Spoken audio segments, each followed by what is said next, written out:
Today we ventured out to Lake Wallenpaupack and we visited the owner of Pocono Action Sports at Lighthouse Marina. And Eric was great because he showed us around the lake and he's got a great facility that hosts many activities that you can do. So we went out and we did a little bit of stand-up paddling early in the morning. So I got a little solo paddling and got to check out the beautiful scenery and wildlife on the lake. And it was absolutely a beautiful morning, very quiet. And then as the day picked up, we got later in the day and more people started to show up on the lake. We decided to go out on jet skis. Eric's son, Christian, came out and we went and rode around the lake. It was super fun, fast-paced, and it's a great way to see the lake quickly and efficiently. The Lake Wallenpaupack is just about 2 hours from New York City, just a little over 2 hours from Philadelphia.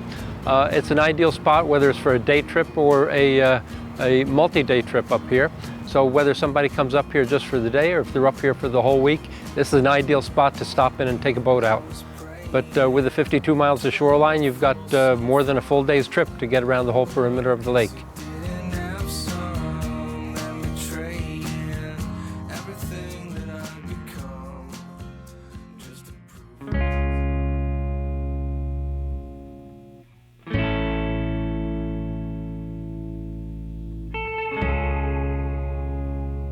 I paddled on the Delaware River with Ruth Jones today, who owns Kittatinny Canoes, and she's been in business for over 70 years. Our business began on the Delaware River in 1941, down in the Delaware Water Gap on the New Jersey side. And when my parents bought it, they named it Kittatinny Beach. The name Kittatinny is an Indian word that means endless mountains. And as you've seen today, when we paddled down the river, there were always endless mountains ahead of us. So my father took this customer up the river on his pickup truck with a canoe and launched him, and he paddled back down the river and had a good time.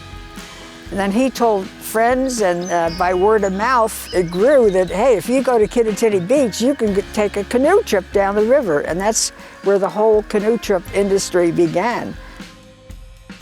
They were the first outfitter on the river, and as Ruth says, this is Ruth's river, and she is well known in this area. We actually passed a couple of canoes on our trip today, and the woman came right up to Ruth and says, "I know you, you're Ruth, you inspire me."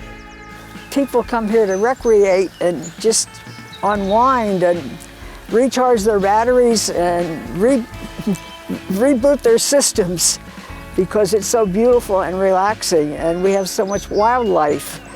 It's just a great place to spend a good day with Mother Nature on the river.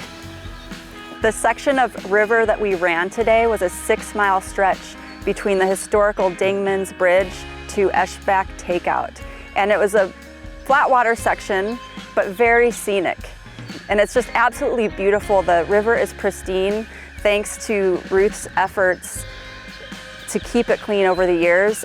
There's not so much as a beer can floating or any trash at all. And it's so remote out here that you can actually think back to hundreds of years ago.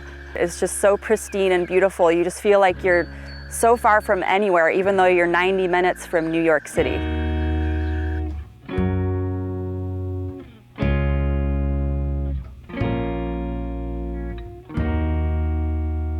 The Poconos were so much fun. I love this place because it's a cool little zone. People from New York and the city can escape quickly. Within 90 minutes, come up here, bring their family, and have a great weekend. I want to come back here and just spend a weekend at the resort, going back to Jim Thorpe, running some rivers on stand-ups or rafting. I mean, it's definitely a destination spot for paddling and bringing your whole family.